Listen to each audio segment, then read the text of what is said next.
Bonjour, bienvenue à tous sur TV Finance. On démarre ce matin, il est 9h30 avec le débat d'experts sur Direct Gestion. J'ai le plaisir d'accueillir à ma gauche Vincent Laurel qui dirige le fonds MW Obligations Internationales, c'est bon je l'ai, et à ma droite, donc on va dire le coin rouge, hein, si on se regarde les cravates ou rosé, Jean-Noël Vieille, le patron de 360 Xence AM qu'on avait déjà accueilli il y a quelques jours, qui nous a et qui vont nous accompagner. Donc on a une demi-heure ensemble.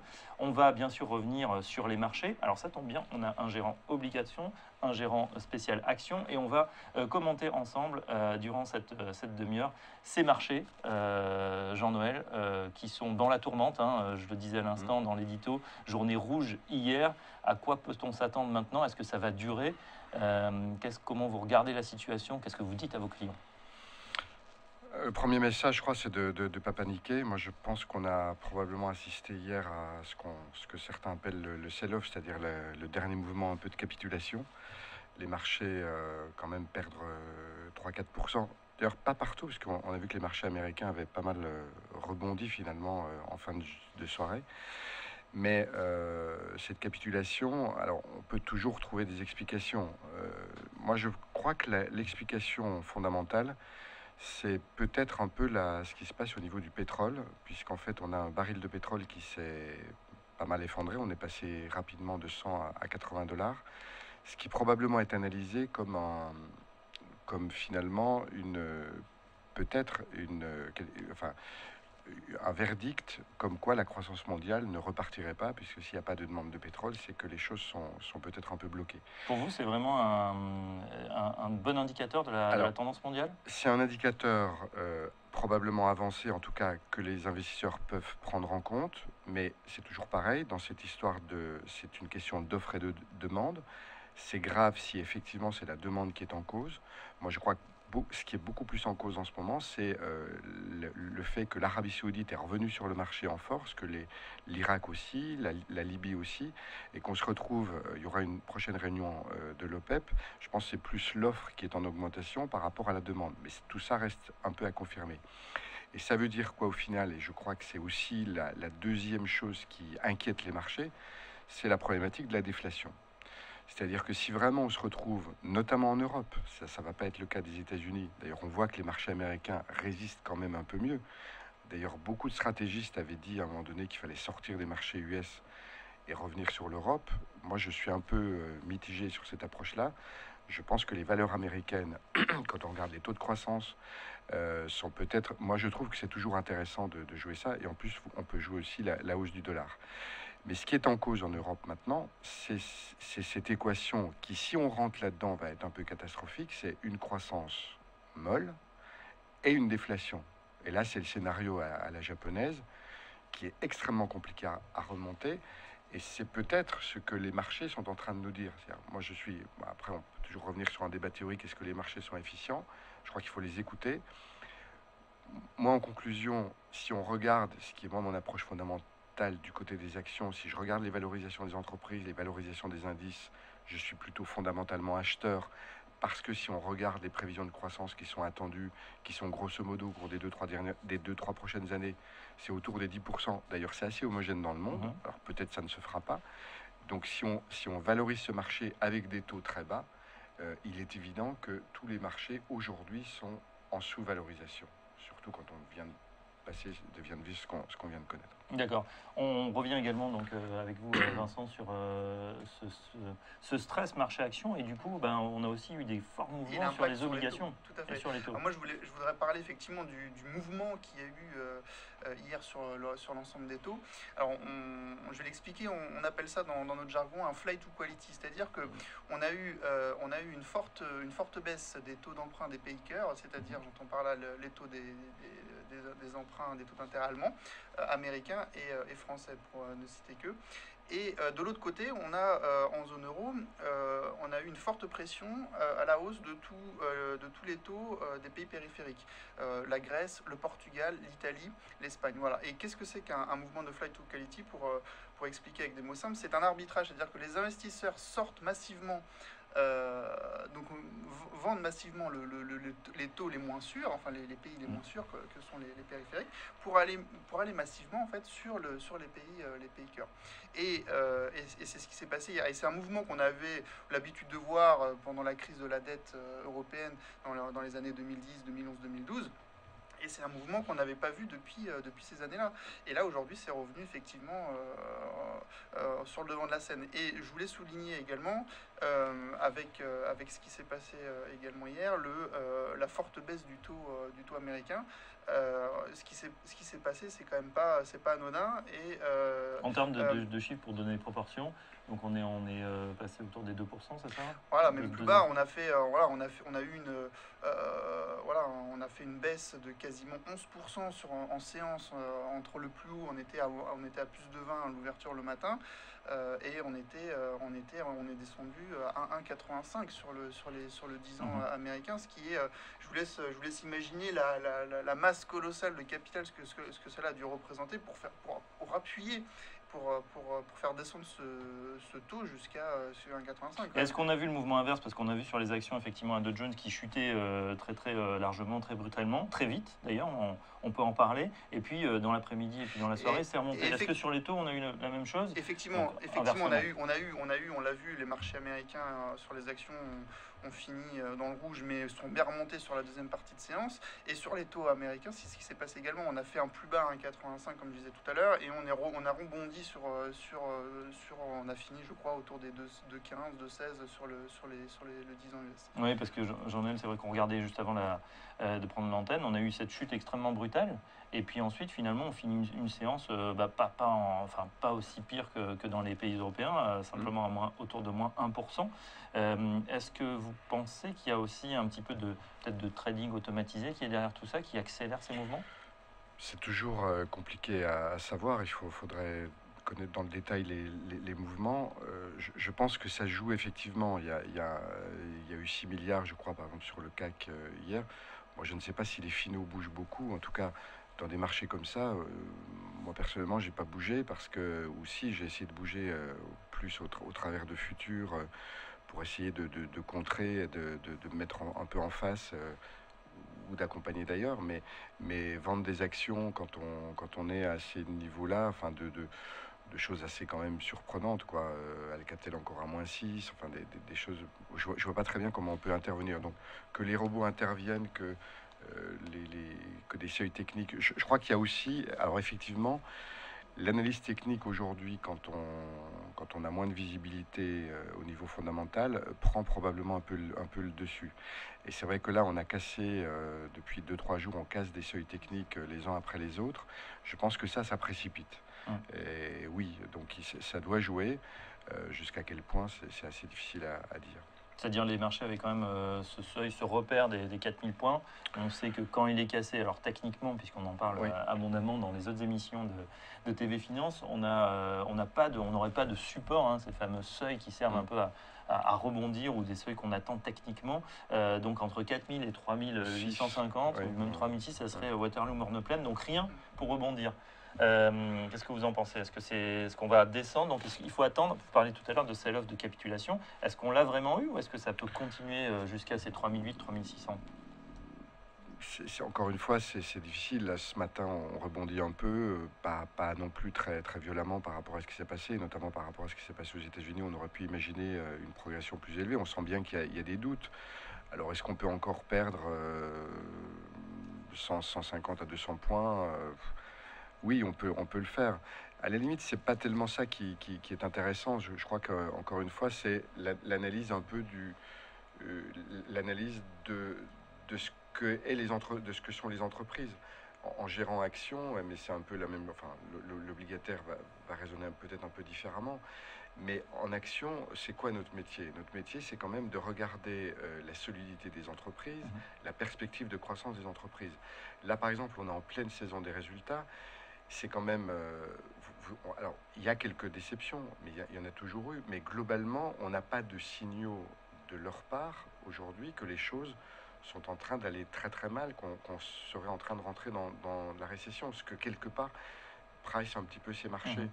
Donc moi, j'ai plutôt tendance à dire aujourd'hui que, en tout tout cas moi c'est ma conviction là en tant que gérant, Qu'est-ce que vous dites à vos clients aujourd'hui? c'est de dire surtout, c'est pas le moment de capituler. Oui, on peut encore peut-être repartir à la baisse, peut-être, mais de toute façon, il y aura un rebond. Parce que, à un moment donné, les exagérations, elles se sont toujours corrigées, Dans un sens comme tout dans l'autre. moment. Exactement. Donc là, je pense qu'on est dans une phase d'exagération. C'est toujours compliqué de savoir à quel moment. Je crois que c'est celui qui achète au plus bas et qui vend au plus haut, bravo, mais je crois qu'on Ça n'est pas beaucoup à le faire. Il y a J'aimerais toujours des tous. gens qui pensent qu'ils sont prêts à le faire. Non, mais voilà, là on est dans. Moi je pense qu'on est rentré dans une zone aujourd'hui d'achat. Alors, exagération, certes, on sait que le marché est souvent bipolaire et qu'il chausse les lunettes roses ou qu'il est prêt à tout saboter. Du côté des obligations, on a vu aussi des exagérations Oui. sur les taux. Au niveau des périphériques, quand même, on avait finalement l'Italie, l'Espagne, les Grèces, les vilains petits canards ou même les petits cochons, les pigs, hein, après cet acronyme Portugal, Irlande, Italie, Grèce, Espagne, qui était pratiquement au même prix, on va dire, en termes d'obligations que l'Allemagne. Aujourd'hui, donc il y a des tensions. Est-ce que c'est pas normal finalement qu'il y ait de nouveau cette prime de risque sur les obligations? Effectivement, il y a une exagération, mais on peut aussi parler d'exagération sur les pays cœurs, hein, puisque aujourd'hui, voir l'Allemagne à 0,75% sur le 10 ans, bon, Ou la France? et la France à 1,15 ou je sais pas combien on est, et les 2 ans de ces pays-là, sont négatifs. Négatif. Donc, Donc peut on nous aussi paye, parler donc d'exagération. quand Voilà, on dit négatif, hein, Jusqu'à pour même expliquer à 3 tout le ans, monde, je crois. donc on donne de l'argent à la France pour finalement, c'est ça, on nous tout à paye fait. pour Tout à fait. prendre du C'est-à-dire que papier. les investisseurs placent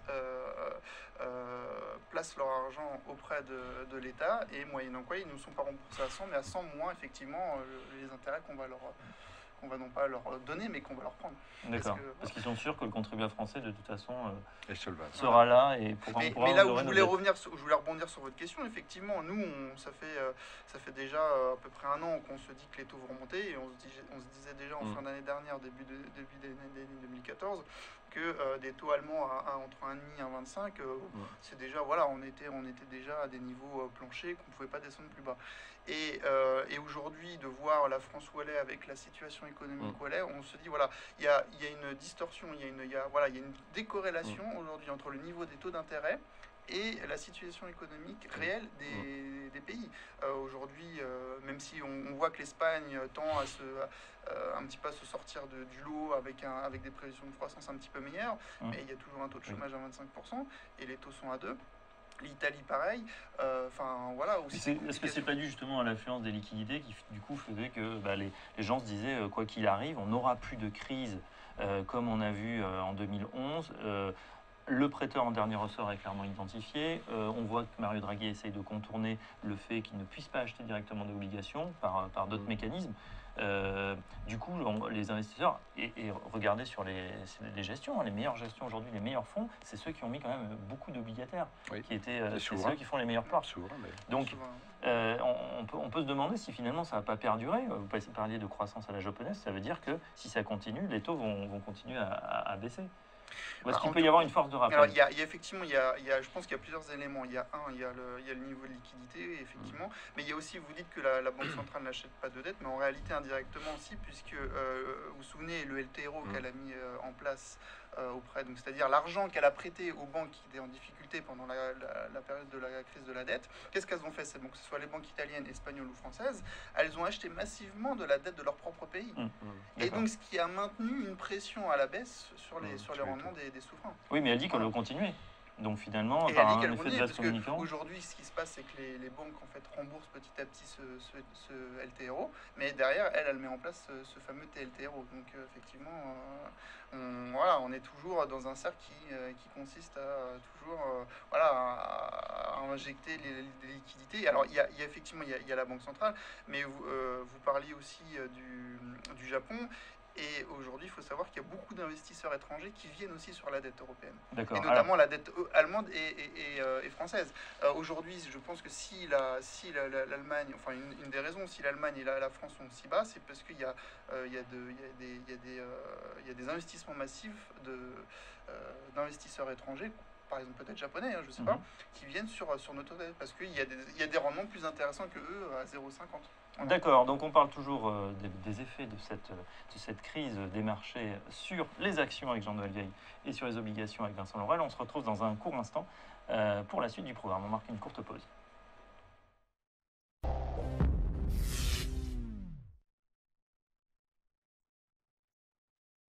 ETX Capital vous présente sa gamme de plateformes puissantes. ETX Binary, trading rapide, risque limité.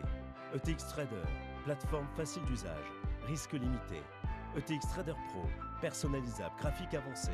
ETX MT4, trading automatisé. ETX Capital, prenez position.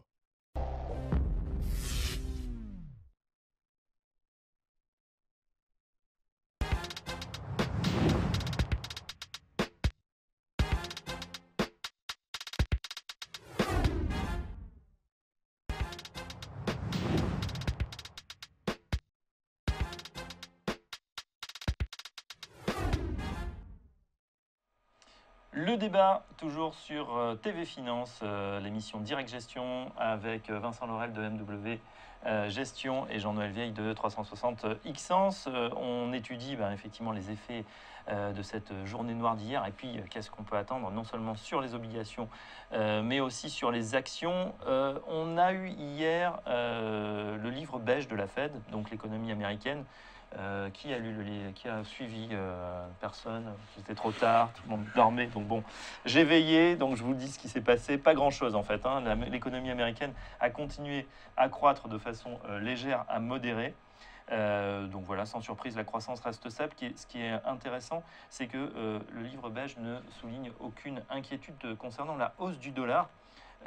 Parce que hier, on a quand même eu des bruits déjà. Alors, les marchés, on le sait, sont prompts à anticiper. Ils se disent, voilà, si de nouveau on repart dans la baisse, la solution, c'est quoi? On compte bien évidemment sur la réserve centrale. On sait que Janet Yellen est assez dovish, c'est-à-dire qu'elle est en faveur d'une politique très accommodante. Et on se dit finalement, pourquoi pas remettre un petit peu la pompe à billets en marche. De toute façon, je crois que c'est un peu le discours des deux banques centrales, que ce soit Fed ou BCE. Je pense qu'ils ne lâcheront pas les marchés et on va peut-être entendre des réactions d'ailleurs, peut-être la BCE aussi, pour dire que effectivement, il y a déjà eu des messages qui ont été envoyés par le vice-président de la Fed ce week-end en disant effectivement que la remontée des taux pouvait très bien être décalée si, en particulier, les États-Unis étaient touchés par la faiblesse de la croissance, notamment de l'Europe. Je crois que les États-Unis sont assez, sont assez inquiets finalement de la situation européenne. Donc je pense que oui, il n'y a pas une nécessité, je dirais, farouche pour que les taux US remontent très vite. Donc je pense qu'effectivement, là, le consensus, il est plutôt sur juin 2015. Si les choses étaient un peu plus compliquées, il est tout à fait probable qu'on puisse peut-être l'avoir plutôt à fin de l'année 2015. Après, ça dépendra quand même des rythmes de croissance. Les chiffres macro qu'on a du côté des États-Unis sont assez volatiles en ce moment. Maintenant, l'emploi, il est quand même, ça a l'air assez solide. Ça répond à peu près aux objectifs. La croissance aussi, elle est quand même là. On est quand même dans des rythmes annuels autour de 4 aujourd'hui. Donc, et puis encore une fois, il serait quand même plutôt sain que les taux remontent, puisque ça démontrerait quand même que la croissance est là et qu'on repartirait peut-être avec des choses un peu moins volatiles et un petit peu plus rationnelles. Et c'est ce que dit Mario Draghi d'ailleurs. Il dit à chaque fois, il essaye de renvoyer quand même les gouvernements à leurs responsabilités, dire voilà, la BCE ne peut pas tout, on va faire le maximum. Et je pense qu'il l'a fait depuis 2 ans. Enfin, la politique est assez bonne, notamment sur l'euro dollar, on peut en parler. Quelle est votre opinion, vous, Vincent Laurel? Alors, effectivement, pour reparler de la Fed, tout d'abord, ce qui s'est passé hier, je pense que ça va marquer un tournant, effectivement, dans ce qui pourrait être annoncé dans les prochains mois. Et on se disait, avec ce niveau de taux et ce niveau d'inflation qui est sorti hier après-midi, on s'est dit, on ne voit pas comment la Fed ne peut pas agir. Ils ont annoncé effectivement il y a 2 ans le ralentissement de leurs achats, donc ils ont commencé leur tapering. Et aujourd'hui, on se dit que là, je crois qu'ils sont, il me semble, à 35 milliards c'est fini en octobre. Voilà, on est à Mmh. 15 et ça Ça finit, s'éteint, ouais. voilà, ça s'éteint. Et on a le droit de se demander, est-ce qu'ils vont pas repartir, est-ce qu'ils vont pas relancer la machine, est-ce qu'ils vont pas refaire un quantitative easing pour relancer le. Alors les effets pour vous sur les obligations, du coup, ça veut dire encore plus de liquidité. Donc des En taux tout cas, encore si plus on bas. regarde, effectivement, si on regarde la corrélation entre le moment où le quantitative easing a été lancé aux États-Unis et les taux américains, on voit bien qu'effectivement, les taux américains ont progressé pendant cette période. Et à partir du moment où Ben Bernanke a annoncé la fin la fin du rachat ou le début du tapering, on voit qu'effectivement les taux ont commencé un petit peu à ralentir et à se tasser. Et là, on arrive à la fin du tapering et bam, les taux s'écroulent. Donc effectivement, on se dit et avec l'inflation en plus qui est au plus bas, donc on se dit qu'est-ce que voilà, la Fed va pas avoir d'autre choix. Ces taux qui baissent finalement, est-ce que c'est pas on craint encore plus finalement la chute des marchés et donc le fameux flight to quality, la course à la qualité, les valeurs refuges finalement qui reprennent le dessus, plutôt que finalement on fait fi de tous ces bons chiffres, plutôt encourageants en tout cas du côté des États-Unis. C'est-à-dire on est en train de vivre, c'est vrai, une réadaptation. C'est-à-dire que, et c'est toujours des moments difficiles. Il y a eu, en gros, parce que moi je crois pas trop qu'ils relanceront un QE, bon, et puis à la limite, ce serait malsain, pas forcément un bon signal. Je crois au contraire qu'on sort quand même de 5 années de politique accommodante, 2008-2013, qui sont quand même, qui n'étaient pas très orthodoxes, quoi. On est allé un peu à contresens, même s'il fallait le faire. Et là, il faut que, puisque la croissance semble revenir, il faut qu'on revienne, il faut qu'on arrête un petit peu ce que certains appellent la drogue, quoi, des marchés. La morphine monétaire. La perfusion. Voilà, la perfusion. Donc le malade, quand vous lui enlevez, il n'est pas content, quoi. Il faut le sevrer. Moi, je crois qu'on est dans cette phase de transition. C'est pour ça que c'est compliqué pour toutes les classes d'actifs, d'ailleurs. D'ailleurs, regardez, il y a relativement peu de refuges. Alors, oui, les taux souverains. Maintenant, je crois que ça va quand même. Enfin, maintenant, on est quand même au bout, quoi. Je pense. L'or, ça fonctionne pas. Les matières premières, ça fonctionne pas non plus. Donc, on a pas mal de liquidités. Donc, il va y avoir une phase de stabilité. Et puis, il faudra qu'on reparte. Et je crois que c'est cette zone d'incertitude qui est très difficile. Combien de temps ça va durer? Je sais pas, 3-6 mois. Voilà. Mais c'est probablement ça qui est en train de se passer. Est-ce qu'il y a des opportunités? On va faire d'abord le marché obligataire, justement, dans ces conditions. Quels sont les dossiers que vous allez regarder en particulier? Alors nous, il y a un dossier qu'on aime beaucoup. Alors c'est un produit un petit peu spécial, parce qu'effectivement, c'est une obligation subordonnée bancaire. Donc subordonnée, ça veut dire effectivement, contrairement à senior, dès qu'il y a une tranche de dette plus risquée en fait. Et nous, il y a un pays et il y a une société qu'on joue depuis maintenant 2-3 ans sur lesquelles on est très positif, c'est l'Irlande. Et on investit depuis 2 ans maintenant sur une obligation subordonnée de la Bank of Ireland. Et en fait, c'est une obligation spéciale qu'on appelle le type COCO. Alors, pour résumer clairement et rapidement ce que c'est une obligation de type convertible contingent. Donc, c'est-à-dire que c'est une obligation qui, via un seuil de déclenchement, peut être convertie en action. D'accord. Et en fait, ce seuil, cette clause de conversion, ça dépend du ratio Core Tier 1 de la banque. Qui passe sous 8,5 et si c'est le cas, en fait vous avez une conversion d'obligation en action. Après bon, je vous passe les détails parce qu'il y a derrière, si vous voulez, il y a un cours moyen qui est calculé sur les 30 derniers jours du cours de course de l'action.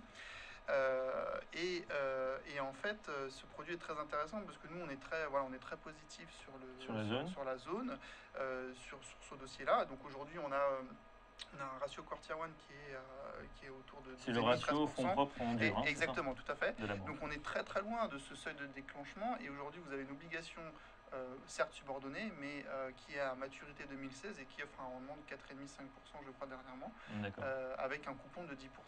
Donc je précise pour les téléspectateurs que malheureusement ça va être difficile d'acheter ce type d'obligation. Il faudra donc aller directement sur votre fonds, Vincent Laurel. Voilà, donc nous c'est vraiment une de nos plus grosses convictions, une de nos premières lignes qu'on a sur le fonds obligation. D'accord, sur le marché franco-français qu'on connaît, est-ce qu'il y a des dossiers susceptibles d'être intéressants sur lesquels vous êtes déjà positionné? Nous, effectivement, on a joué. Alors, je vais plus peut-être parler de ce qu'on a fait il y a 2-3 ans qu'aujourd'hui, parce qu'on a moins effectivement on a moins d'obligations françaises à cause des rendements. Et effectivement, aujourd'hui, la difficulté pour les gérants obligataires, c'est ce souci d'aller rechercher du rendement. Et alors nous, on a bien gagné notre vie, entre guillemets, sur des dossiers comme Lafarge, comme Wendel, comme voilà, aujourd'hui j'ai encore dans la poche unrated, c'est-à-dire non noté par les agences de notation Rallye. Voilà, donc ça c'est des dossiers effectivement français qu'on aime bien et qui sont... voilà, qui sont donc à l'époque c'était une prise de risque, mais finalement elle s'avère payante. Ouais. D'accord. Très bien, donc pour en savoir plus, MW Obligations Internationales, qu'on peut souscrire, j'imagine, à peu près via sa banque, son courtier. Tout à fait. D'accord, très bien. On regarde maintenant la même question, mais pour les actions, dans ce contexte difficile, Jean-Noël, est-ce qu'il y a des dossiers que vous surveillez, finalement des opportunités, un marché qui baisse, c'est aussi des valorisations qui peuvent être au tapis de manière exagérée, on en parlait. Quels sont les dossiers que vous surveillez actuellement en termes d'actions?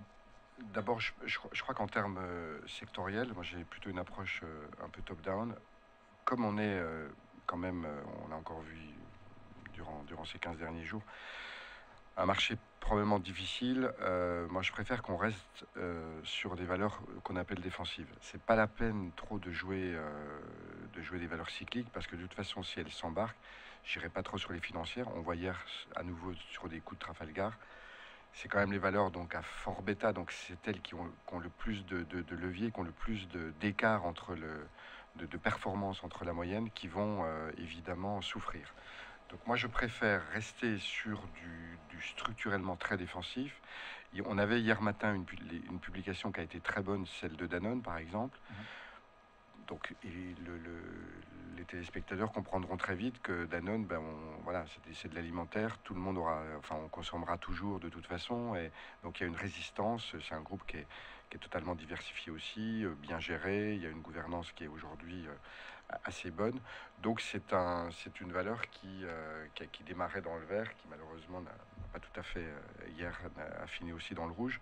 Oui, mais ça rebondit. Ce matin, on est à pratiquement plus 1,5 à 51 €. Voilà. On va le voir peut-être à l'écran. Et c'est vrai, depuis un an, elle n'a pas fait grand-chose. On était au début de l'année autour des 55. Ouais. Elle a chuté jusqu'à 48-49. Ouais. Et puis, c'est un peu en dents de scie. Oui, voilà, mais je trouve que c'est extrêmement intéressant. Vous voyez, on est quasiment dans les plus bas. Et je pense pour une valeur de qualité, maintenant, on risque plus grand-chose. De la même façon, si on va du côté... un gros volume d'ailleurs hier. Voilà. Oui, parce que sur la c'était publication, là, exactement. assez impressionnant. Oui, parce que la publication était un peu surprenante. Enfin, on s'attendait à des choses plus difficiles. D'ailleurs, Nestlé a plus souffert finalement en termes de publication. Donc, je trouve que dans le secteur, c'est pas mal. Si on va toujours du côté défensif, mais chez les opposants chez le concurrent, pas le concurrent, mais le client un peu, c'est Carrefour. Même chose, Carrefour a été plutôt décevant. Quand on voit là, c'est pareil, on va être, si on regarde le graphe, dans les plus bas. Et je crois que ça publiait ce matin. Voilà, on est vraiment dans les plus bas. Là aussi, il y a une toute nouvelle organisation. Je pense que ça vaut pas ça. Ça vaut 27-28 €. C'est le consensus à peu près des analyses. Donc ça, c'est des choses... Voilà, c'est ce que j'appelle un peu quasiment sans risque. Rentrer aujourd'hui sur des dossiers comme ça me paraît être intéressant. Elle part de 26 €, donc on a perdu pratiquement 20% sur le dossier sur l'année. La distribution reste un secteur compliqué. Alors, il y a voilà, c'est le problème de la déflation, mais bon, après, il y a toujours pareil, c'est des valeurs intrinsèques. Donc, on regardait ça un peu hier avec un analyste. Il y a eu on peut très bien quand même, il y a certaines valeurs qui peuvent performer, y compris dans des contextes déflationnistes. Puis là, il y a toute une problématique autour des centrales d'achat qui se font, tout un travail, et je pense qu'ils peuvent très bien je veux dire, la déflation, ils vont aussi en bénéficier quelque part avec des prix d'achat qui vont baisser. Très bien. On arrive au terme de cette émission, messieurs. Vincent Laurel de MW Gestion, merci beaucoup. Merci. Jean-Noël Vieille, 360 Xence AM, merci. C'est la fin de ce Direct Gestion. On se retrouve demain pour une nouvelle émission. On passe tout de suite à Direct Investisseur. À bientôt.